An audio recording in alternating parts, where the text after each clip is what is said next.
So we just came home with 2 dozen pullets. So we need to move these into our big trough. So Gideon is outside cleaning out the chicken coop. We're going to move the meat chicks and the pullets out there. And then we'll transition these little babies over into here once we've cleaned it out. I always add some apple cider vinegar to the chicks' water. I'm going to give these guys a little bit of water before I feed them.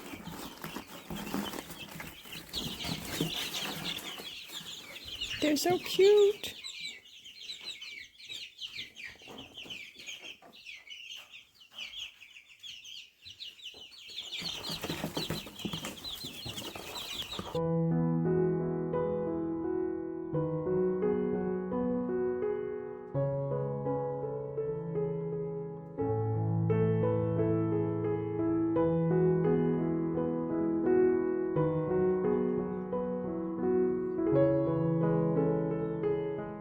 You can hold them, but you gotta be very careful.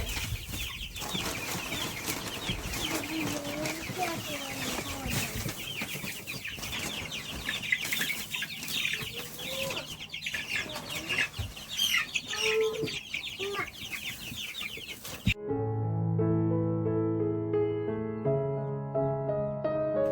hold them.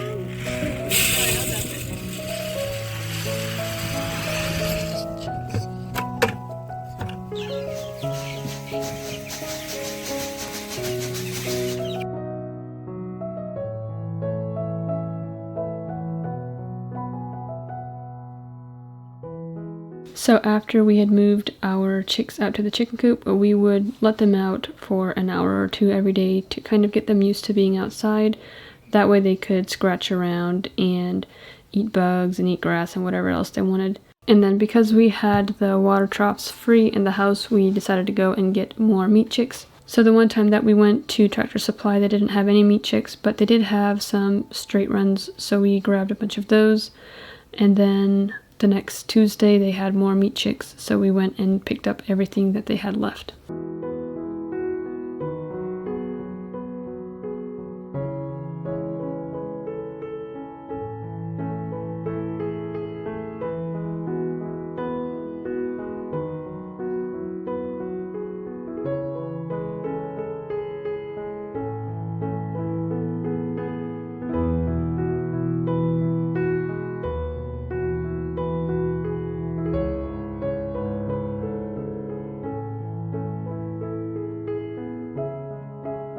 The meat chicks grow a lot faster than the pullets, so Gideon is going to build a chicken tractor. That way we can have the meat chicks outside on the grass, and then we'll move them whenever they eat the grass down far enough. We'll just move the chicken tractor and put them on fresh grass. So far we've just been leaving the meat chicks and the pullets in the chicken coop waiting for the weather to warm up. We had a lot of colder weather this spring, and so we were just kind of waiting until it warmed up so that we could put them outside and then move the rest of our chicks in the house out to the chicken coop.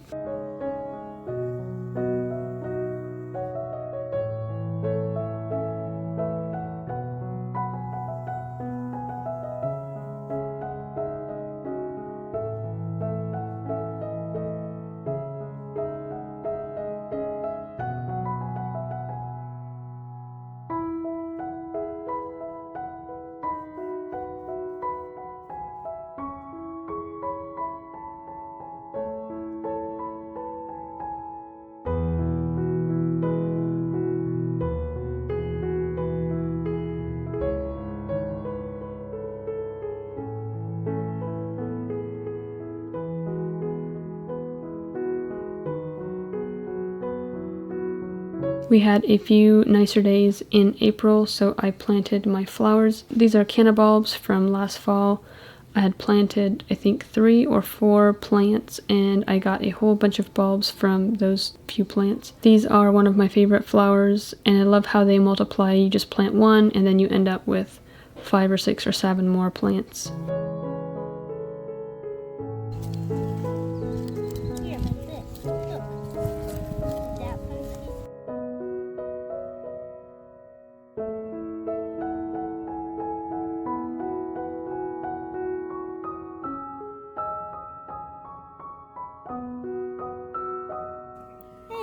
still growing. Today I'm going to be organizing my spice cabinet. This is a little area in my pantry shelf where I have all of my spices, my baking supplies, and it just gets really messy with everything thrown in there. We live in a small space, so we don't have an actual pantry, so this is where I store all of my baking supplies, some containers, and everything that I can't fit into my kitchen cabinets. So this cabinet, my husband and I actually built this when we were dating. We spent a long time staining, sanding, and varnishing this and putting it together. We moved several times and we took this pantry shelf with us. So it has been all over with us and it really serves its purpose here in my kitchen. I got these little spice rack organizers from Amazon. It is not affiliated, but I will link it below if you are interested in getting some for your own pantry. I have loved having these in my pantry to just kind of keep everything organized so that I know where everything is at. And I don't have to stand here and dig through my spices to try to find that one thing that's hidden behind everything else. So I put everything in the front that I use every day when I'm cooking, and then everything that I don't reach for quite as often I put further in the back.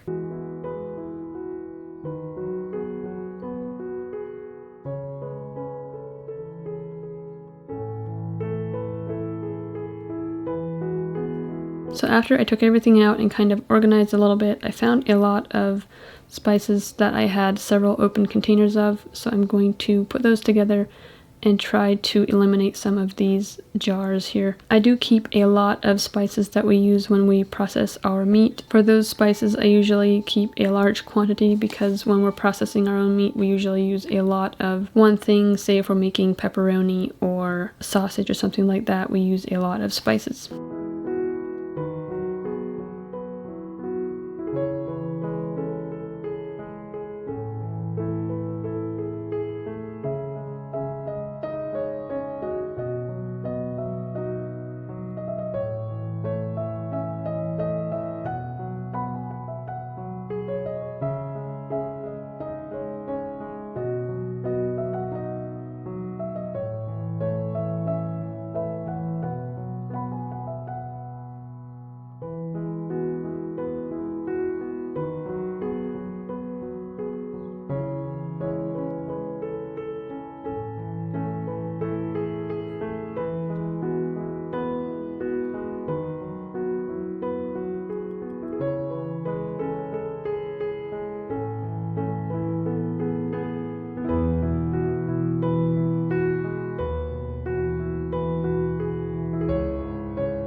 The weather finally warmed up enough for us to plant the rest of our garden, so Gideon ran the disc over the ground again to get it all ready, and then we planted our tomatoes, peppers, and a few other things that we had gotten out of the greenhouse. We put out a lot of tomato plants this year. I think we ended up with about 58 plants, and then we also got 2 flats of green peppers along with some hot peppers as well. I'm running pretty low on tomato products from last year's canning, so I wanted to do a lot more this year. One of the things that I used the most last winter was my diced tomatoes, and I just experimented a little bit with that in the last canning season. I just did 1 or 2 batches kind of to see how we like it and how often I actually use them, and that ended up being something that I put into almost every dinner that I made, whether it was a casserole or, you know, a soup or anything like that. So I went to can a lot of those this year, and then we're also out of tomato soup, and that is a staple for us in the wintertime. We add it to sausage and eat it with, you know, toasted cheese, or we just eat it with crusty bread, and we like that as well. Good job. Put it in.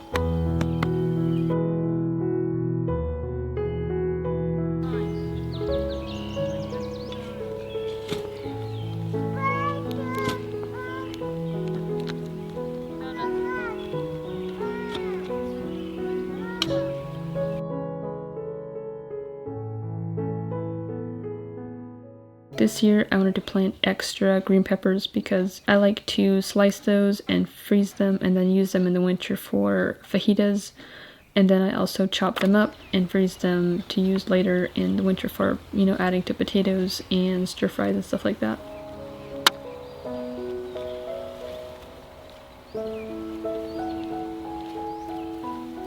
So here in this area we had planted peas, radishes, and carrots, and they came up really spotty. So we are going to replant this area. We have some lettuce here and then also some broccoli and some onions.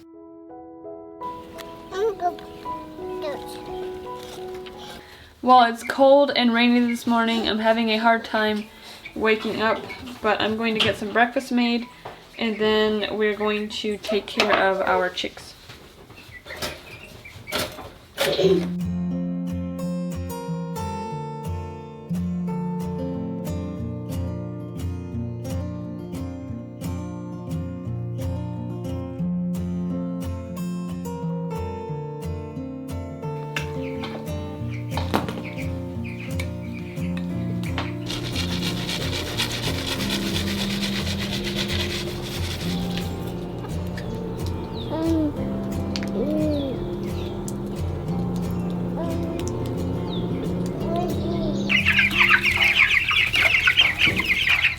These are our meat chicks, and they need some water.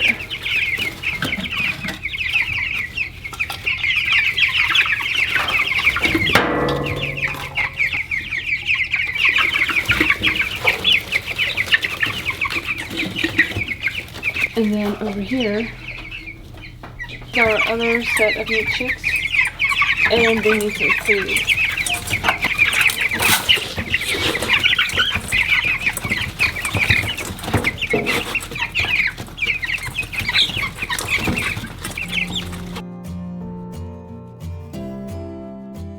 We needed somewhere to move the chicks that were in the house so that we could put new chicks in there. So Gideon fixed up this little area out here for the bigger chicks until we can get them moved outside. So right now we have all of the pullets and the straight runs on this side and the meat birds over here.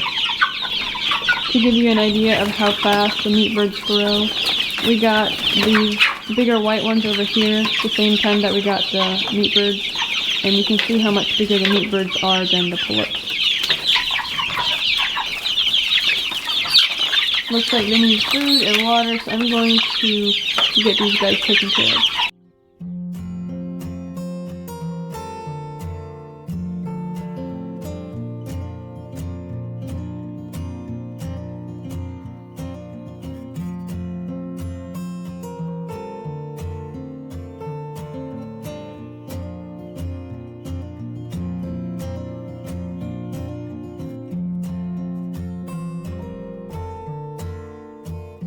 We got the chicks all taken care of. Now we're going to move on to homeschool. And then after Susanna's done with her homeschool, she is going to go play a little bit before it's time for lunch. What? Yeah, it's for cleaning her whiteboard, not for cleaning the table.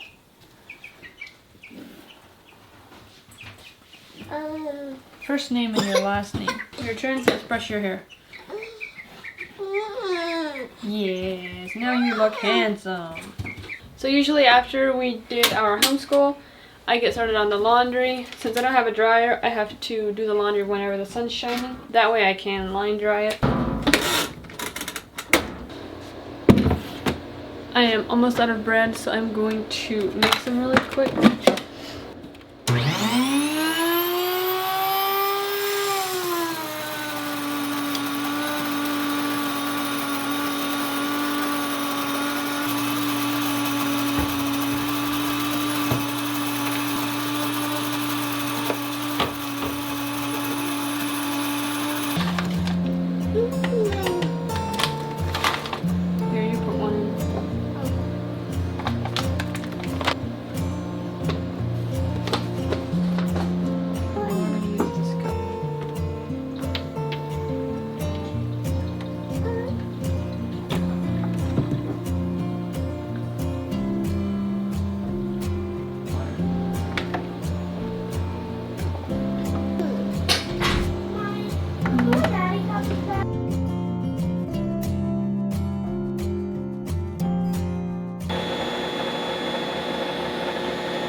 Gideon and I put together this little clothespin rack so that I could put my smaller things on here. That way I have more room on my clothesline. And right now, my clothesline needs to be tightened. It's really stretched out.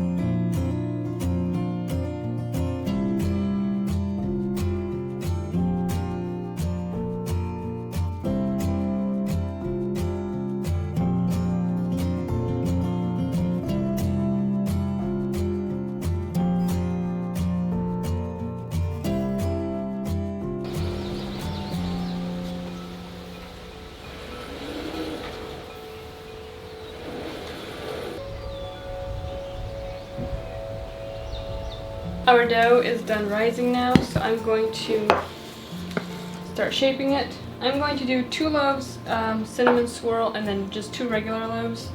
I like to use the cinnamon swirl for breakfast or toasting. But in my little bowl here I have, I think it's 6 tablespoons of butter, and then I'm adding 3/4 cup of sugar. And I also need a tablespoon of cinnamon.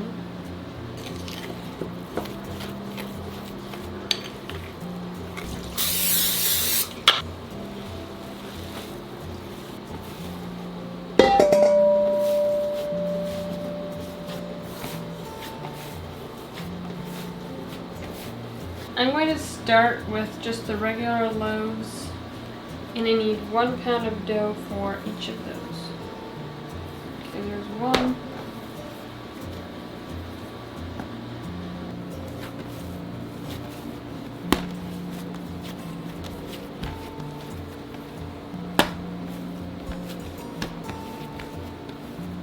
And then for my cinnamon swirl bread, I just take the same dough.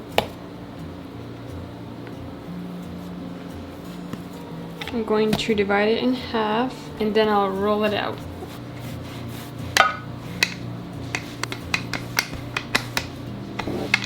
Now I'll put half of my cinnamon, sugar, and butter mixture onto my dough.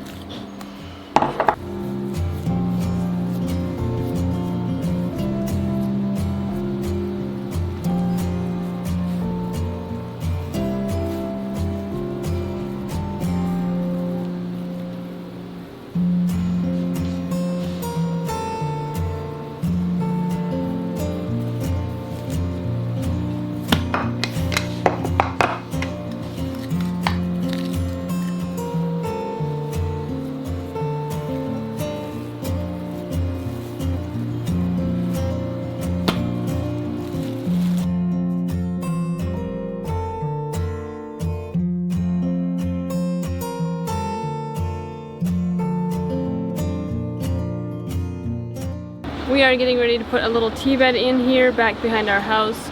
This will be right off of the porch, so it'll be easy to come out here and just grab some tea real quick.